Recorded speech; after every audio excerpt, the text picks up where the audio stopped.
Então, pessoal, dando prosseguimento aos nossos estudos iniciais, nós vamos ver um pouquinho da história agora da inteligência artificial. Então, a gente começa vendo uma gestação da IA, um início dessa área. Então, a gente começa com os primeiros trabalhos que foram realizados. Então, a gente começa citando aqui trabalhos com neurônios artificiais. Eram neurônios simples, certo? Onde a gente tinha basicamente estado ligado, desligado, onde ligado ele conseguia fazer a comunicação. Ele servia para cálculo de funções, usando estruturas de redes neurais bem simples. Isso era o início. Então, o mais importante aqui é o que eles sugeriram, o que eles pensaram e não necessariamente o que eles já implementaram. Então, o que eles sugeriram? Eles sugeriram que uma rede bem definida, né, definida bem adequadamente, ela conseguiria ser capaz de aprender. Então, isso é importante, a gente conseguir chegar à conclusão que redes neurais conseguia fazer um processo de aprendizagem. Em 50 temos Turing, com o teste de Turing. O artigo de Turing não apresenta apenas o teste de Turing, que a gente já viu na última aula. Ele apresenta outros conceitos e outras ideias sobre inteligência artificial que vão ser tratadas mais para frente na história. Em 51 surge a primeira ideia de um computador de redes neurais. Então, eles constroem uma máquina, certo, com válvulas, né, e um mecanismo de piloto automático de um bombardeiro para simular o quê? Uma rede com 40 neurônios. Isso não funcionou muito bem, entretanto, era a primeira ideia. O importante aqui, neste começo de década, são os questionamentos, são as ideias deixadas por Turing e outros. Turing deixou alguns questionamentos que foram resolvidos, que foram pensados posteriormente, como a ideia de como que as máquinas poderiam pensar e como que elas pensam, e se elas pensam. Então, isso é muito importante. Por isso, deixei nesse quadrinho aqui para vocês. A partir daí, né, é que ele gerou o jogo da imitação, que é o teste de Turing. Então, ele queria provar que uma máquina conseguia pensar. Outras coisas que foram criadas nesse início. Programas para xadrez, utilizando o quê? A arquitetura de von Neumann. Eles também fizeram, no final, né, dos anos 50, um seminário juntando todos os pesquisadores da área de IA. Então, de todas as áreas, de todos os pensamentos, de todas as formas que tínhamos, para fazer o quê? Pensar sobre a área e tentar produzir algumas coisas novas ou aprimorar algumas coisas que já existiam. Então, eles se juntaram e criaram o quê? Um programa, esse daqui, o LT. Ele era capaz de provar teoremas de matemática. Isso não foi a única coisa criada, foi uma das coisas criadas a partir desse seminário. Outras coisas também continuaram sendo pesquisadas. Também em 56, a partir deste seminário, foi criado finalmente o termo inteligência artificial, porque até então essa área não existia oficialmente. Ou ela estava ligada à matemática, ou ela estava inserida dentro de outras áreas da computação. Então ela passa a ser uma área oficialmente nomeada. A partir daquele início, a gente tem o quê? O desenvolvimento frenético da inteligência artificial, porque foi um início onde muitas ideias borbulharam, muitas coisas aconteceram e a gente já tinha algumas pequenas coisas que funcionavam. Então, intensificou-se isso. Então veio a era do entusiasmo na área de IA. Então a gente tem o quê? A criação desse jogo de dama, que era um programa que conseguia aprender a jogar melhor que o seu criador. Nossa, isso devia ser a coisa mais incrível que eles tinham criado na época. Aí o que aconteceu? Ele até passou na televisão, ele foi um sistema muito falado, só que vamos pensar, né? Estamos falando lá no início, então esse aprender a jogar melhor não significa que a gente tinha ainda algum aprendizado real. Às vezes, o que ele fazia era conseguir jogar melhor do que as pessoas só que ele conheceu. Então, ele não ia jogar melhor que qualquer pessoa. Ele teve aquele conhecimento lá e talvez para aquele ele jogasse bem. Bom, temos também a criação do Lisp, que é uma linguagem para IA. Então, começou-se esse conceito de linguagens de programação que fossem mais apropriadas para essa área. E aí surge o Lisp e depois, posteriormente, a gente tem Prolog também. É criado também um programa que finalmente tem uma solução completa de IA. Ele faz o quê? Ele representa conhecimento e ele raciocina sobre esse conhecimento. Então é bem interessante. Ele é o primeiro sistema completo, ele realmente funcionava para soluções simples, mas ele já era a primeira coisa bem estruturada. Então, ele tem alguns conceitos importantíssimos que foram criados naquele momento e que são utilizados até o presente momento. Outras coisas que foram desenvolvidas nessa época do entusiasmo, a gente tem também os resolvedores de problemas. Eles serviam para quê? Para solucionar pequenos problemas de A, o que a gente chamava de minimundos. Esses minimundos eram problemas bem delimitados, bem organizados, que a IA conseguia resolver. Um desses minimundos que foram explorados foi o mundo dos blocos. Foi um programa desenvolvido onde tínhamos um conjunto de blocos, né? E esses blocos eram reorganizados de alguma forma por uma mão robótica e eles tinham algumas regras de movimentação. Gente, quando vocês olham para isso, vocês acham extremamente rudimentar, e é. Mas vocês já pensaram nos programas de robótica, onde eles programam o robô para ele poder se movimentar numa sala que tem obstáculos, etc. Isso aqui é os primórdios de tudo aquilo lá. Então, se você conseguia movimentar blocos com certa quantidade de regras, você conseguiria movimentar um robô numa sala, certo? Então tinha que partir de algum lugar. Bom, veio, além disso, alguns novos conceitos e novos trabalhos em redes neurais. Então, o que a gente tem? O aperfeiçoamento dos métodos de Hebb. Quais eram os métodos de Hebb? Eles propunham diferentes intensidades para as conexões dos neurônios. Então, a gente conseguia, com um grande número de elementos, representar coletivamente um conceito individual. Isso foi interessante, porque a gente conseguia robustez, né? E conseguia paralelismo, certo? Então, isso era interessante. Outras coisas que foram criados, foi criado o trabalho da Adeline, foi criado o livro Perceptron.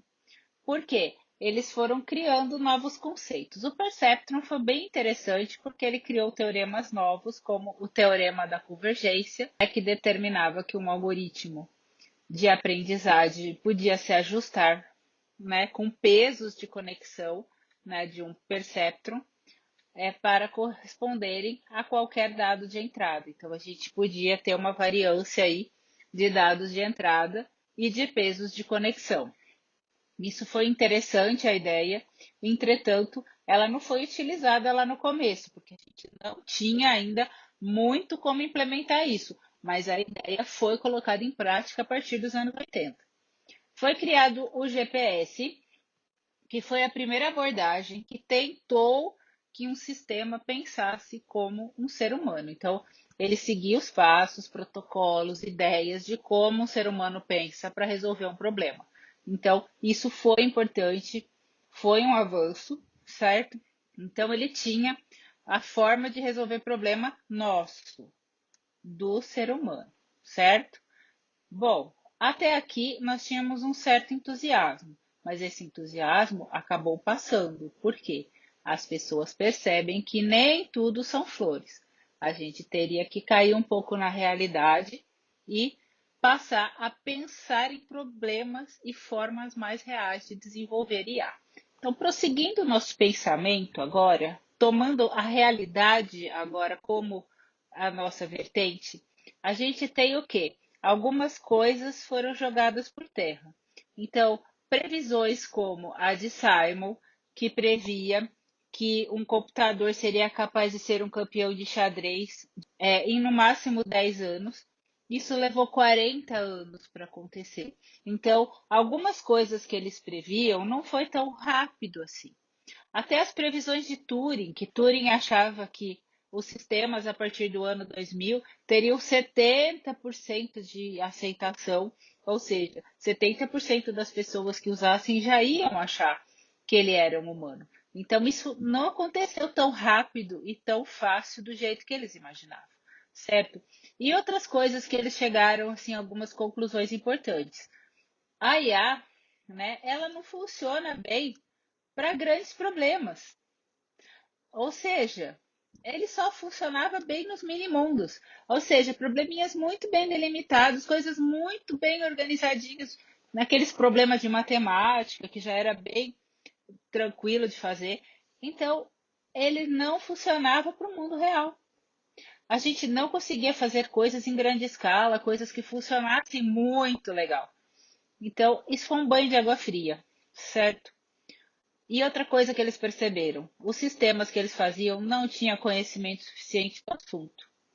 A gente precisa ter muito conhecimento daquilo que está fazendo para as coisas funcionarem bem, principalmente quando envolve outras áreas, senão ele não vai funcionar legal. Então eles tiveram um banhão de água fria. E aí muitos governos, muitos grupos de pesquisa acabaram até se diluindo, porque eles acharam que aquilo lá não ia para frente nunca mais. E eles estavam errados. Acabou que mais para frente as coisas acabaram funcionando. Em 65 surgiu o ELIZA. Ele é o quê? Um sistema para você bater papo com ele.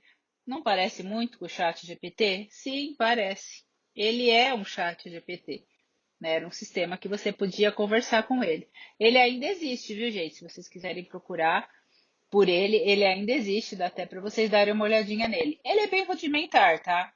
Vocês vão achar o chat GPT bem mais incrível do que ele. Então, gente, continuando, né, o que a gente vinha falando sobre os trabalhos mais realistas, a gente tem o desenvolvimento, né, dos tradutores, e a gente viu que o desenvolvimento desses tradutores não foi tão bom assim, porque eles sabiam traduzir palavra por palavra, mas eles não entendiam muito bem da sintaxe, semântica, de organizações diferentes de frase, nuances de cada idioma, e aí eles fizeram traduções bizarras como essa que está apresentada aqui.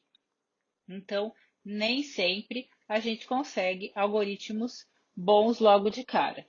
E algoritmos de tradução, eles não são muito bons até hoje, mas vem se trabalhando a respeito. A gente tem evolução de algoritmos genéticos, né? Então, o que, que eles fizeram nessa área? Eles realizavam uma série apropriada de pequenas mutações em um programa de código de máquina e eles achavam que seria possível gerar um programa com bom desempenho para qualquer tarefa simples. Nossa, muito difícil isso acontecer. Qualquer tarefa. Então, outra coisa que eles achavam que dava, mas não deu. Algumas tarefas ele desenvolvia bem, mas nem todas. Então, assim, todas as áreas, as coisas iam e voltavam, porque eles desenvolviam alguma coisa e via que não dava para tudo, mas para algumas coisas funcionava, e assim foi indo. Teve o quê? Aquela continuidade dos perceptrons, certo? Aprende que tudo que era representado era muito pouco ainda. Então, eles faziam muita coisa com o neurônio artificial, só que eles percebiam que resolvia efetivamente muito pouco do que eles precisavam. Então, outra dose de realidade dura em cima de redes neurais. Descoberta do algoritmo de aprendizado backpropagation. Foi muito legal essa ideia, porque Eles otimizavam os pesos da rede neural, né, para mapear melhor as entradas e saídas. Só que também a gente descobriu, sabia para que servia, só que só foi usado depois dos anos 80. Então, muitas das ideias de inteligência artificial, de redes neurais, de algoritmos genéticos, nasceram aqui e foram se desenvolvendo bem depois. Mas alguém tem que começar com a ideia. Então, começou daqui. O que se desenvolveu efetivamente entre 70 e 80? A gente fez o que com esses sistemas, né, de uma forma mais concreta. Então, vamos lá. Eles descobriram, né, que algumas abordagens usavam métodos muito fracos para desenvolver. Porque o que eles faziam? Buscava, e uma hora até chegava na resolução do problema. Gente, mas isso não é aprender. Isso não é fazer o certo. Imagina se a gente ficasse testando todas as formas de fazer uma coisa até a gente saber qual que era certo. Isso é muito complicado. A gente tem que pegar, analisar bem o problema e já ir resolver do jeito que precisava. Mas algumas coisas foram desenvolvidas nessa vertente ainda. Então, ó, em 69, eles desenvolveram um sistema para química, certo? Ele queria inferir a estrutura molecular a partir do quê? Da informação de um espectrômetro de massa. Eles fizeram um sistema que tinha um montão de regrinhas, só que ele só funcionava para estruturas muito simples. Por quê? Estruturas um pouquinho maiores, ele já tratava mal, ou seja, virava um sistema que não funcionava. Mas ele foi importante. Por quê? Ele era o primeiro sistema bem sucedido que tinha um conhecimento intensivo do assunto. E isso é importante. Ele não funcionava para grandes, né, moléculas, mas ele funcionava para pequenas moléculas de forma legal. Ele analisava todas as estruturas possíveis até dar uma resposta. É por isso que não funcionava para estrutura grande. Porque você imagina, ele tentava e uma hora ele achava. Né? Esse tipo de mecanismo de busca muito burro, assim, não funciona nem para um sistema simples, né, gente? Imagina para um sistema de A. Outros sistemas também foram desenvolvidos, tá? Então, esse não foi o único. A investigação também nessa fase aqui de como usar um sistema inteligente para outras áreas. Então, a gente começou a pesquisar outras áreas, depois desse sistema de química, que precisavam de inteligência artificial, que precisavam ser automatizados e que precisavam gerar um sistema inteligente. Então, foi se pesquisando outras áreas que desse para aplicar inteligência artificial. Tudo dá para aplicar inteligência artificial, né, gente? A gente tem a ideia mais que certa hoje sobre isso. Temos o quê? Um sistema de diagnóstico de infecções sanguíneas. Ele também tinha uma montanha de regras, 450 na verdade, muitas regras, e ele servia para quê? Qual a novidade dele? Ele tinha as regras geradas o quê? A partir de experiências de estudos de caso e entrevistas feitas com as pessoas que analisavam os exames. Como que um médico analisa o exame, como ele chega naquela resposta, como ele olha para aquele exame, como ele olha para aquela situação, foi tentada colocar no sistema. Eles tentaram absorver aquilo ali para colocar no sistema. Então, aquilo foi muito interessante, porque não era só uma regra de matemática, não era só um teorema, não era só uma coisa fria colocada ali. Era uma coisa experimentada, uma coisa prática, certo? Isso é muito interessante para aquela época. Outra coisa, ele tinha um cálculo de incerteza. Por quê?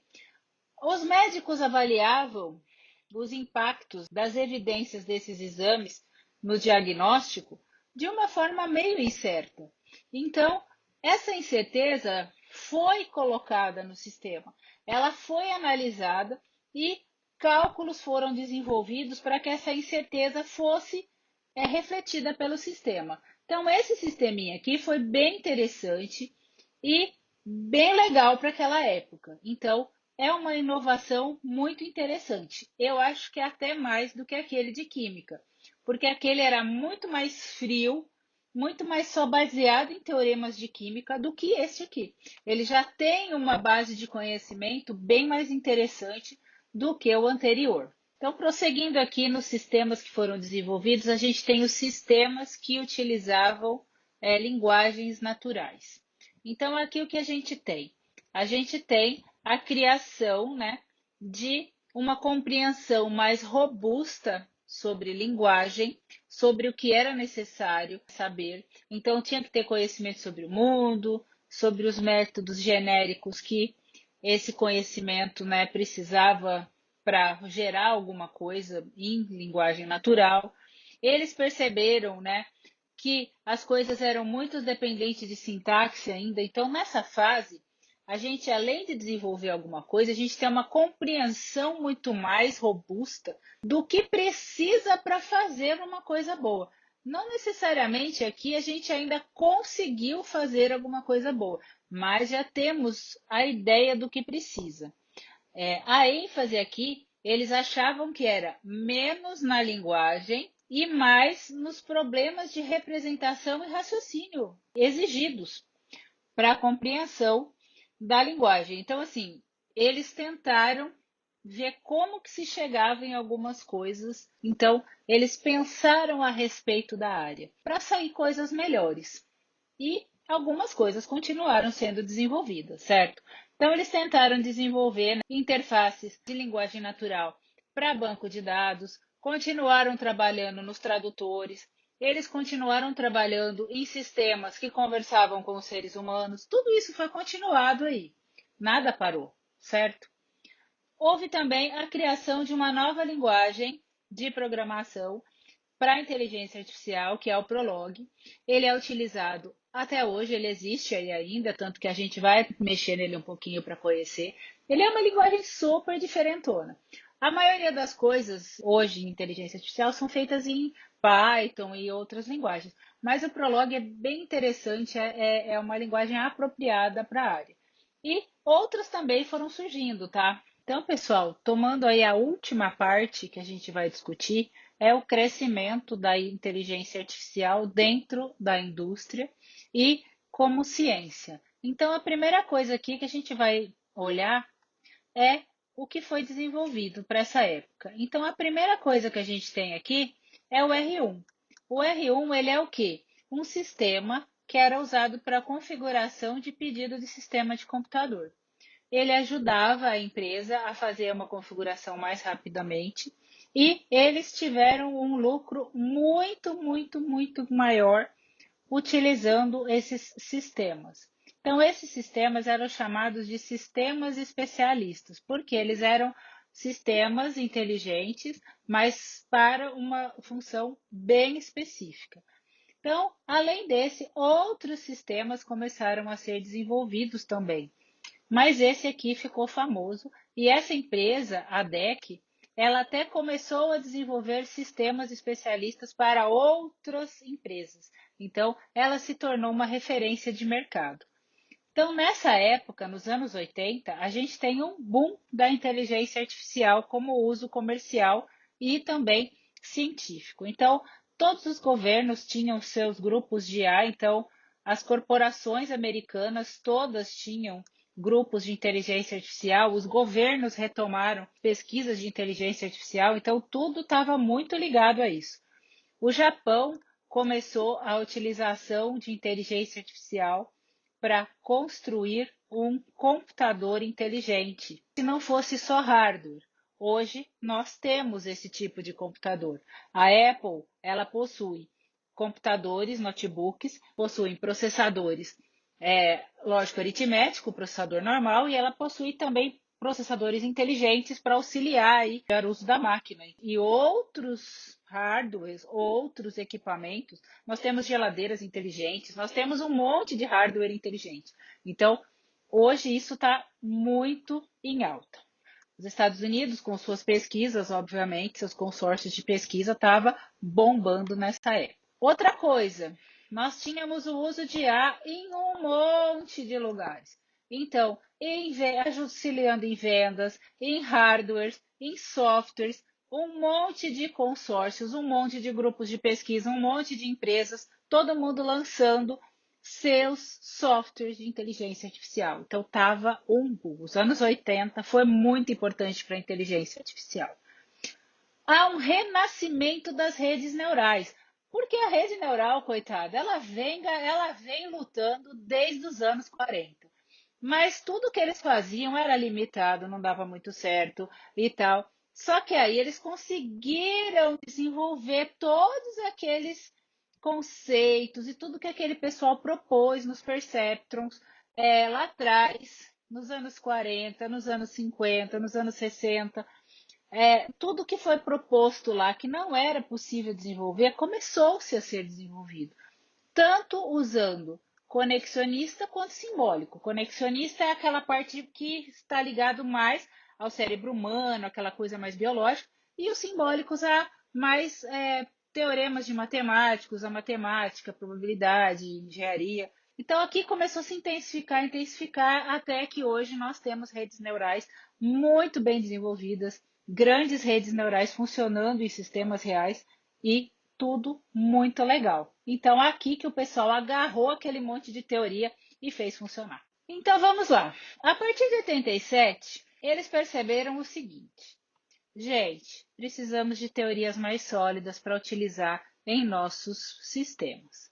Então, não dá para ser só intuitivo, tá? Então, precisa de teoria sólida e menos intuição. Não dá para a gente fazer de qualquer jeito. Precisa ter um grande conhecimento do assunto, precisa fazer direitinho. Então, aqui começam as aplicações mais reais. Utilização de modelos mais profundos de matemática, de estatística, de engenharia. Então, a gente tem o quê? Sistemas dentro da área de inteligência artificial mais bem formulados, certo?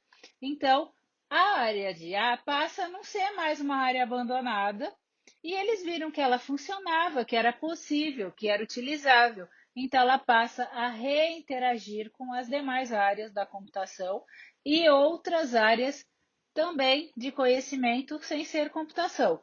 Então, ela tem aí essa interação necessária e há o crescimento da área de inteligência artificial muito fortemente, como eu disse, nos anos 80.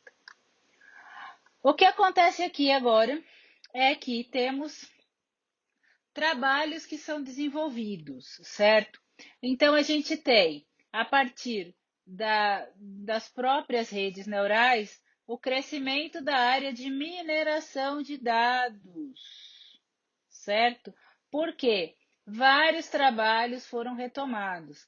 Trabalhos de tradução automática, lá de trás, que vieram trabalhando nos anos 50, nos anos 60, 70, agora eles passaram com aquelas novas teorias de matemática, uma área mais organizada, eles passaram a ser retomados e refeitos, certo? Então, passa-se a usar algumas coisas mais legais que ajudam mais. Então, uso de redes bayesianas, certo? Então, tudo isso a gente consegue sistemas melhores. Então, a gente passa a ter, né, melhores sistemas, certo? Tanto para raciocínio incerto, quanto para sistemas especialistas. O sistema especialista é aquele mais contidinho, que é para um propósito específico. A gente passa a ter sistemas especialistas normativos. Isso também é importante, evolução da IA. E por fim, gente, tudo que surgiu no finzão da IA, certo?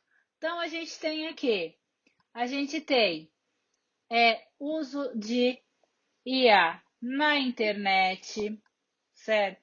A gente tem pesquisas para geração de um agente que funcionasse como um todo, certo? E isso levou à criação de algumas soluções. A gente tem os livros de IA desenvolvidos aí por vários autores importantes, alguns estão aí até hoje. A gente tem a necessidade de união com outras áreas, então essa interação passa a ser mais forte, certo? Surge as pesquisas desse algoritmo universal.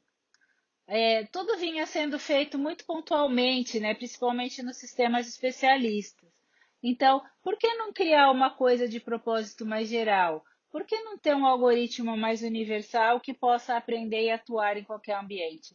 Gente, isso seria incrível, só que até hoje a gente não tem muita coisa, não. A gente tem pesquisa, mas um sistema real que possa ser usado em qualquer lugar, de qualquer forma, ainda não temos. E por último, a gente tem o quê? A ênfase na área de dados, porque hoje temos a geração gigantesca de dados diários em empresas, na internet e em todo lugar. Então a preocupação passou a ser os dados e menos os algoritmos.